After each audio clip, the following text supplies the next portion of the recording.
on nüüd ära katsetatud, kuidas selle esimese ääre sidumine peaks olema. Ja nüüd võtame siia keskele ühe naela.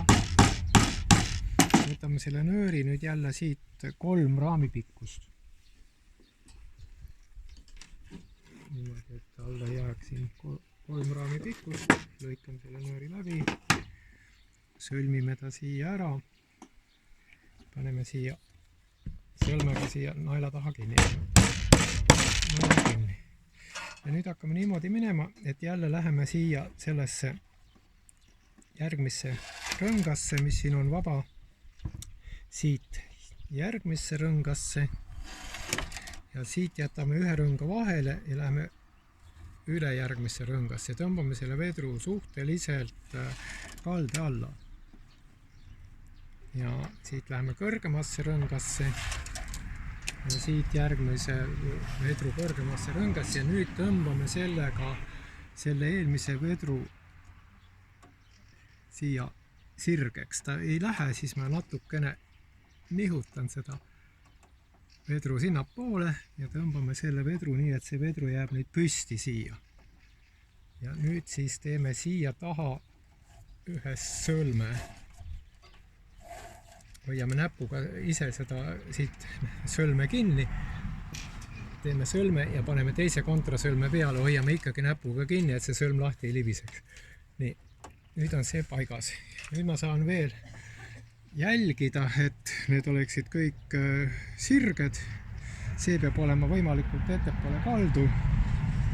Ja nüüd jälle nagu eelneminegi kord, nüüd teeme siia selle topelt teise sõlme kinni, mis siis selle libiseva sõlme kinni fikseerib, et see ei hakkaks enam liikuma. Ja hästi tugevasti tõmbame kinni.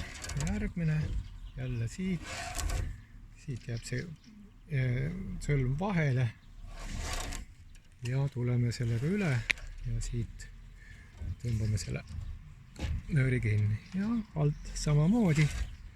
See vedru on enam paigas, natukene veel tõmbame võib-olla ettepoole ja läheme siia ja tõmbame kinni. Nüüd lööme siia ette uue naela. Teeme selle viimase sõlme ka ära. Tõmbame sõlme kinni, jälle ümber naela. 2 tiiru. Lööme naela kinni ja nüüd jätame ühe rõnga vahele, tuleme järgmisse rõngasse. Ja siit jälle libiseva sõlme peale.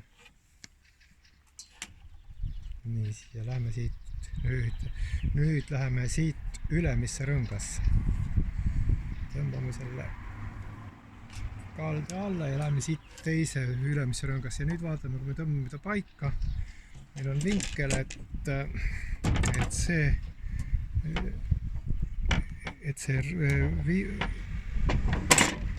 esimese vedru rõngas jääks raami välimise servaga ühele joonele. Ja nüüd tõmbamegi siia sõlme peale, kontrasõlm peale. Kontrollime veel kord selle ära, kuna siin on libisev sõlm, siis me saame teda veel liigutada natukene ettepoole, vaatame, et ta vastu täpselt seda, et ta peab selle äärega ühel joonel olema või pigem ettepoole, aga kuna siin on raam nii paks, et siit me ettepoole tuua enam ei saa. Ja nüüd paneme jälle siia need kontrasõlmed peale. Selle vedru lükkame natukene ülespoole. Siia paneme jälle kontrasõlme peale. Võtame siit üle naela, lööme jälle naela siia. Hästi teiste vastu. Siit jääb nüüd üks nööri ots.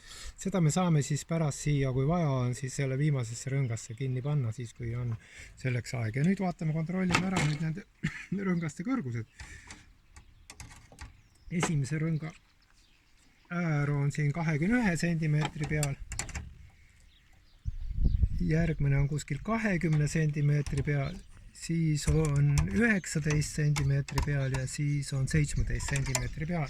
See tähendab, et kui siin viimane on kuskil, lõpus on kuskil 16 centimeetrit ja ees on 21 centimeetrit, siis esimese rõnga äär on teisest 5 cm kõrgem ja sellega tekib selline 5 cm kaldenurk, mis on istumise jaoks täiesti normaalne.